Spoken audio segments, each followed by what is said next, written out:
안녕하세요. 건강프라임 이지혜입니다.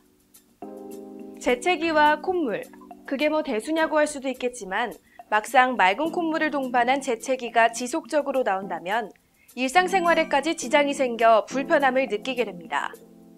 그래서 오늘 건강프라임에서는 차갑고 건조한 공기에 민감하게 반응하는 알레르기성 비염에 대해 알아보겠습니다. 알레르기성 비염은 주로 공기가 차갑고 건조한 환절기나 겨울철에 많이 발생하게 되는데요. 그 외에도 꽃가루나 진드기, 곰팡이, 밀폐된 공간 등 여러 가지 원인이 복합적으로 작용해 나타나기도 하죠.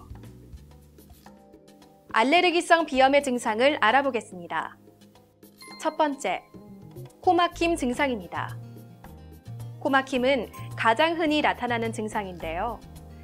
만성적으로 나타나 답답함을 호소하는 분들이 많고 이와 더불어 눈물이나 두통이 동반되는 경우도 적잖이 발생하고 있습니다.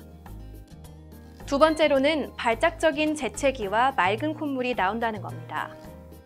동시에 눈과 코에 가려움증이 함께 발생하기도 합니다.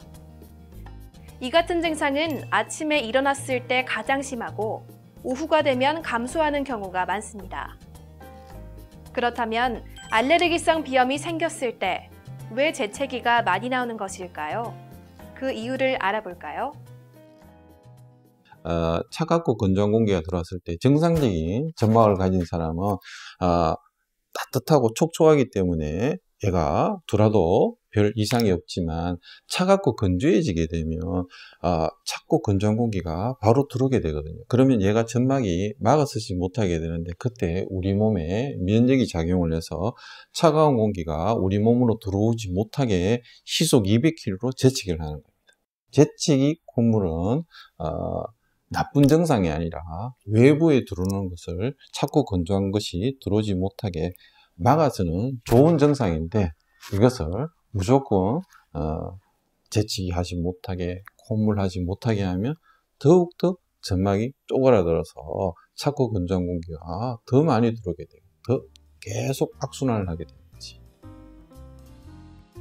한마디로 방어 차원에서 재채기가 나오게 되는 것이었네요.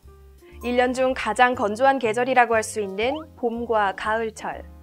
바로 이때 알레르기성 비염 발병률이 가장 높다고 합니다. 봄철의 습도는 약 9% 정도인데 사하라 사막의 습도가 10%인 것을 감안하면 매우 건조하다는 것을 알 수가 있죠. 하지만 이는 계절적인 경우로만 봤을 때고요. 겨울의 경우 히터나 보일러를 많이 틀고 이로 인해서 내부가 건조해져 이때 역시 건조함으로 인해 알레르기 비염이 쉽게 발병할 수 있습니다.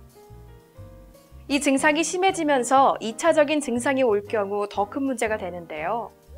콧물 때문에 입으로 숨을 쉬게 되면서 얼굴 모양의 변형이 오거나 치열에도 영향을 줄 수 있는 것이 그것에 해당한다고 할 수 있습니다.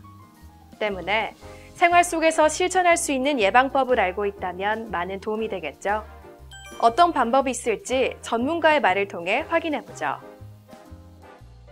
비염을 가정에서 좀 완화시킬 수 있는 방법은 바로 온도와 습도 조절하는 것인데 습도는 가을, 겨울, 봄철이 우리나라는 건조주의보가 내려지는 즉 습도가 30% 미만으로 내려지는 나라이기 때문에 온도, 습도 조절에 문제가 생긴 비염 환자는 외부에서 인위적으로 습도와 온도를 조절해 주는 게 가장 좋은데요.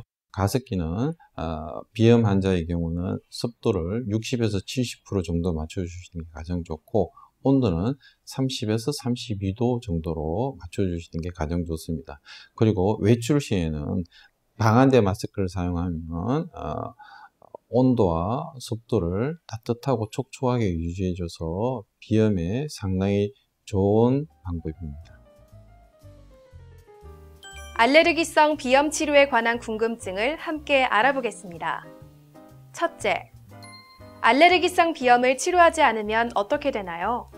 이럴 경우 기관지 천식에 걸리게 될 수 있습니다. 코는 폐에 따뜻하고 촉촉한 공기를 공급해주는 역할을 하는데 비염에 걸리면 이 과정이 원활하게 이루어지지 않게 되기 때문입니다. 둘째, 식염수로 세척을 하면 비염 치료에 도움이 되나요? 큰 도움이 되지 않습니다. 식염수로 비강 세척을 하면 비염이 낫는다 혹은 완화시켜준다 라고 오해하는 분들이 많은데요.